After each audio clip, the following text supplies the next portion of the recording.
Good afternoon, music world. John here from What's Spinning. Here tonight to chat about this Little Simz album that dropped a few days ago. It's called Lotus. Now, if you don't know, Little Simz, at least for me, has been one of easily the most compelling and enigmatic voices coming out of the UK hip hop scene over the last decade. I've never been that much of a big UK hip hop guy, but Little Simz has always done more than enough to keep me interested. And I've been following her since her debut record, The Curious Case of Tales and Person. I mean, the raw intensity on display on tracks like Gratitude and Dead Body and God Bless Mary was nothing short of exciting. I was hooked instantly. But with Stillness in Wonderland a few years later, I kind of felt like she took a big back step. I mean, I'm a big Alice in Wonderland head but also this record sounded like it should have been so much more exciting and so much going further down the rabbit hole, no pun intended. But it's true. I wasn't that much of a fan of it, but I was a huge fan of her Gray Area album. I gave it a strong 8 at the time.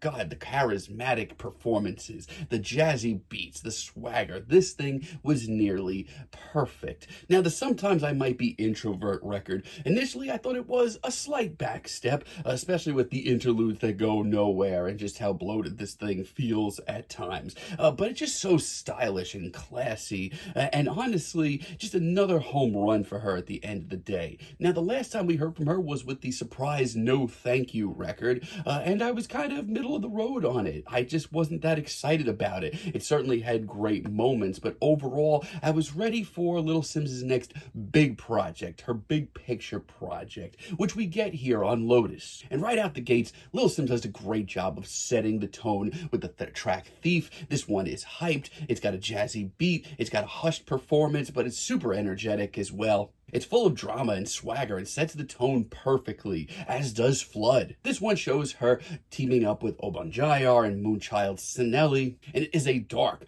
pounding, intense cut. Energy here is absolutely infectious. It just sounds like it can explode at any point. Then Only shifts the mood just a little bit. It's a lot more breezier, but she doubles down on the lyrics, bringing in some very introspective thoughts. And the Lydia Keto hook that we get here is absolutely mesmerizing. Not only that, but Sim just continues to pump in incredibly personal bars. I love it. And Free is a whimsical, self-reflective tune that I think might be the best cut here. Great single all around. Not only that, it might just be one of the best rap singles I've heard all year. It is absolutely overflowing with charisma. We also get Peace featuring Moses Sumner and Mira May. It absolutely takes a lot more of a risk. I mean, this beat is a whole lot more formless, dare I say, neo-psychedelic. But everyone totally nails their performances on here, especially Moses. His vocals are incredible. I mean, a lot of these cuts really do just hit home. This is exactly what I wanted to hear from Little Simz right about now, maybe even a little bit more. And thankfully, I don't really have that much bad to report here.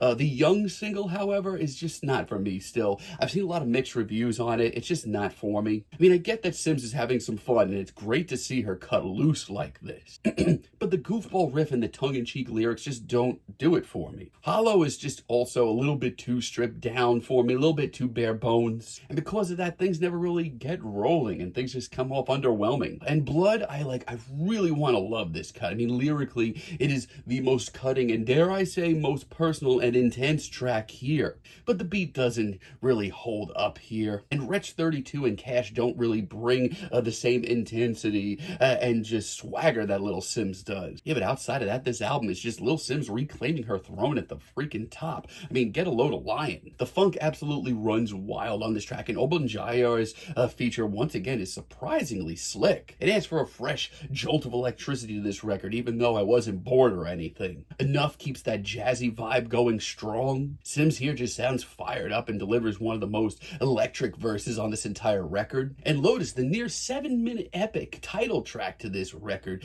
is absolutely unbelievable, maybe the best deep cut here. It is packed with drama and explosive bars, and Michael Kiwanuka's performance here is absolutely incredible. One of the best best guest features I've heard all year. And honestly, it should have been a single. That's how good it is. We also get a few late album, just really great cuts to tie things up, like Lonely, for example. This one hits raw. This one is just a gut punch of life. It dives into a very personal reflection of Simz on the recording process, as well as mental health issues. And it is set against one of the dreariest and most rainy day beats you're ever going to hear the girl on. And Blue wraps things up on a very somber, hypnotic note that I really love. And Sampa's unbearably pure, sweet vocals on this track really do work great up against little Simz kind of summarizing all of her final thoughts. Honestly, I don't know right off the bat, I still might appreciate Gray Area a little bit more, but not only is this a great record, this might just be Simz at her absolute peak. This is a raw, personal, incredibly charismatic album from her. The beats are fresh, her performances are electric, the guest features for the most part are absolutely spotless, and yeah, this is easily going to be one of my favorite rap projects of the year. I'm feeling a very decent 8 on this bad boy, but let me know what you all think down below. If you liked the video, be sure to give us a like, give us a subscribe, and let me know down below what you would like for me to chat about in the future. And until next time, have a great day, friends.